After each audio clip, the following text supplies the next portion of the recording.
Alhera kids haven main ক্যাম্পাসের ছবক উদ্বোধন অনুষ্ঠান সম্পূর্ণ। গাজীপুর জেলার টঙ্গী গাজীপুরায় আলহেরা গ্লোবাল এডুকেশন ফাউন্ডেশন কর্তৃক পরিচালিত Al-Hera kids haven main campus হিপস বিভাগ মিলনায়তনে এই ছবক উদ্বোধন অনুষ্ঠান অনুষ্ঠিত হয়েছে। পবিত্র কোরআন তিলাওয়াত ও হামদনাত পরিবেশনের মধ্য দিয়ে অনুষ্ঠানের শুভ সূচনা হয়।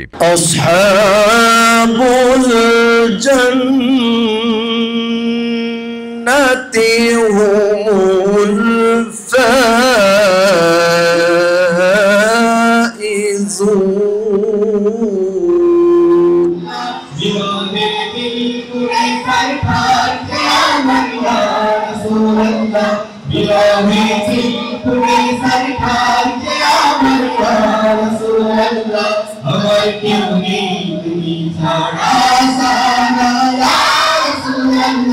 অনুষ্ঠানে সভাপতিত্ব করেন তামিরুল মিল্লাত কামিল মাদ্রাসার সাবেক আরবি প্রভাষক, আলহেরা গ্লোবাল এডুকেশন ফাউন্ডেশনের চেয়ারম্যান, আলহেরা কিডস হ্যাভেনের প্রতিষ্ঠাতা পরিচালক ও প্রিন্সিপাল, জামিয়াতুল হিরা আল ইসলামিয়ার মুহতামিম উস্তাজ মাওলানা জাফর আহমদ মজুমদার। আমরা 2026 সালে আমরা অনেকগুলো কাজ হাতে নিয়েছি। আমাদের যে সমস্ত গ্যাপগুলি রয়েছে আশা করতেছি ইনশাআল্লাহ পর্যায়ক্রমে আমরা এগুলি পরিপূর্ণভাবে ঠিক করতে পারবো।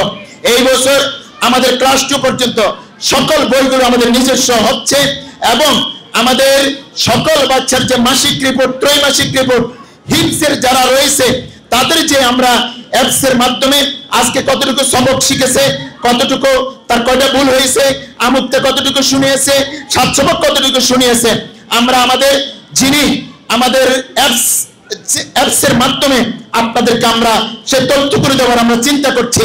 প্রধান অতিথি হিসাবে উপস্থিত ছিলেন বিশিষ্ট ইসলামী চিন্তাবিদ মুফাসসিরে কোরআন মাওলানা আরিফ বিল্লাহ সিদ্দিকী, ছোট পীর সাহেব সরসিনা দরবার শরীফ। বিশেষ অতিথি হিসাবে উপস্থিত ছিলেন আলহেরা গ্লোবাল এডুকেশন ফাউন্ডেশনের ভাইস চেয়ারম্যান মাওলানা আরিফ বিল্লাহ, মেইন ক্যাম্পাসের ভাইস প্রিন্সিপাল মাওলানা তাইফুর রহমান। অতিথিদের আলোচনা শেষে ৩০০ জন শিক্ষার্থীকে ছবক প্রদান করেন মাওলানা আরিফ বিল্লাহ সিদ্দিকী। পরে অতিথি ও শিক্ষার্থীদের হাতে ক্রেস্ট ও সম্মাননা তুলে দেয়া হয়।